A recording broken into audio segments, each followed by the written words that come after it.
This is the best of the Rocker Morning Show with Meatball and Mark. Henry, you were on with Meatball. What a pleasure. Hey, Henry Winkler, how are you, sir? Now, I have to ask you. Okay. Your mother wrote Meatball on your birth certificate? She didn't. I adopted it. And erased it? Let's just say there was whiteout involved. There was whiteout involved. Oh, man. Oh, my God. Henry, I really appreciate you joining us this morning on the Rocker Morning Show. It's an absolute pleasure to get to speak with you, man. All right. I need to follow this through. Now, Okay. My favorite sandwich is the sandwich the day after Thanksgiving on Wonder Bread. Oh, fantastic. That was my first question. Oh, my God. And my second favorite sandwich is a Meatball Hero with mozzarella and extra sauce. You know, I used to love meatball sandwiches, but once I adopted this moniker, it kind of felt like cannibalism. So I had to kind of step away from it a little bit. Felt a little weird. And what have you changed to? I'm more of a fan of like an Italian club, I guess. I'm a big fan of Reubens too, but like, you know, they're kind of heavy. Yeah, no, it's true. I eat a Reuben, I'm down for a week. I drop right to the rug. Right. Yeah, it's just those are full meal kind of sandwiches. You know, they're not something you get for lunch. That's something that's a dinner for you. You know, a really good tuna sandwich. Oh yeah. Now I put a little hot sauce, a little mayonnaise, a little ketchup. Now, what kind of hot sauce? What kind of hot sauce are you using? Is it Crystals? Tabasco. Okay, just straight up Tabasco. I can respect that. Straight up Tabasco. No celery. No, absolutely not. Absolutely not. Yeah, you know what? It offends me to keep celery in my refrigerator. There are no calories. Right. You know, you're chewing for no reason. And it's just it's such a weird texture too. I'm a texture eater, so like the idea of eating a vegetable that has nothing but water in it and has the texture of hair, like just really is unappetizing, you know? I'm with you. I'm telling you. I don't even look at it in a grocery store. Right. If I am going to eat it, it's got to be just completely drenched in peanut butter, and at that point, it's not. It's pointless in eating it. For me, anyway. it's cream cheese. Oh, just as good. Just as good, man. Otherwise, I don't even say the name. Right. Well, we'll step away from the celery then. We'll just pretend like that didn't happen. Okay. Well, hey, welcome to the Rocker Morning Show. We appreciate your time. You have an event coming up, which is why we're talking to you. GalaxyCon virtual meet and greet is actually this Saturday.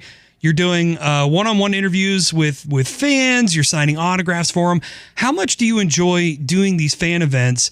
And at what point do you get tired of them walking up to you and going, "Hey," all the time? Okay, I never get tired because honestly, half the circle is me doing the job. Right. It's me creating the character, doing the series. The other half of the circle are the people who watch. Sure. If they don't watch, I go home, sit in my garden, and twiddle my thumbs. Exactly.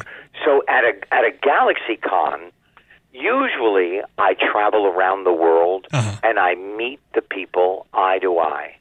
Right. And this is the second best thing because they sign up, we spend time together. They can have their whole family in front of their screen. Oh, that's great. Their pets, I meet their pets. They meet my pets.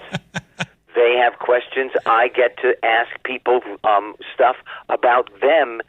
And it's really lovely. And I don't leave the screen until I've talked to every person who has signed up to meet me. That's so great. Needless to say, you have a blast doing these things. I do. One of the things that you've done, obviously the most iconic thing that you've done was playing the Fonz in Happy Days. Touched so many lives, you know, throughout the generations. We're living in an odd time of television and movies right now where everything seems to be, you know, getting rebooted or updated or like it's, you know, the kids of the, you know, the original cast and stuff. How would you react if somebody came to you and said, "Hey, we're considering doing a Happy Days reboot"? Do you know what? I would play, of course, the Fonz as a grandfather. Sure. So I would get to pass on what it's like being cool to a very younger generation. Right. my grandsons wear a T-shirt with my picture on it. Oh my gosh. But it would have to be really funny and really well done. Just to do it doesn't interest me at all. But teaching the kids, like, one, what a jukebox is, and two, how to, hit it just right to play, I mean, can you imagine passing on hitting the jukebox and playing In the Still of the Night? Oh, come on. They would have children these days would have no idea what's happening. The one thing I don't say is that anybody can hit the jukebox as long as there is a man named Fred behind the wall plugging it in. Right. So my generation, grew up probably best knowing you for the Adam Sandler movies that you worked in, like Waterboy and Click. How did, you and Adam seem to have a really tight relationship. How did that start? I just saw Adam 2 weeks ago. He just did a wonderful movie on I think it's on Netflix called Hustle.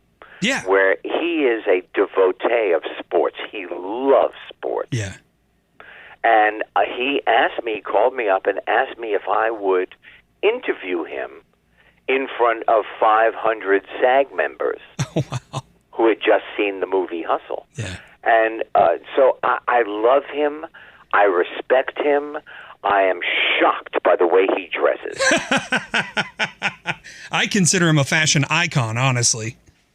He is a fashion icon. He really is. If you sleep in a subway bathroom. How did you connect with him initially? How did you start working with him? I seeked out his number. Okay. Because I was in the Hanukkah song. Oh, right. And I called him, and in the beginning, when I was playing the Fonz, I just thought that was the greatest thing I've ever seen. And then from there, he invited me to his house on Sundays. He used to play basketball with all his friends. Right. And I don't play sports. I have no good eye-hand coordination because I'm dyslexic. Right, right. And he invited me, and then he invited me to be in the movie Waterboy, and I think I did 5 movies after that. Yeah. Yeah, you guys have, you've built a, seems like a wonderful friendship between the two of you, and really... He's a terrific guy. Yeah. You have, you've also done, quite a wide variety of films, and it is October, so I would be remiss if I didn't bring this one up. Scream, playing the principal in that movie. You were killed by Ghostface, which is one of those, kind of iconic horror, icons out there. Spoiler alert to anybody When I was being attacked with a knife, and we did the first take, the director came up to me, and he said, "Do you think you could scream a little louder? Do you think that many stabs would be excruciating?" I said, "Sir, I can do that, and here we go. Roll the camera." And then we got the iconic scene, the just masterful portrayal there of you being murdered. Oh, my goodness.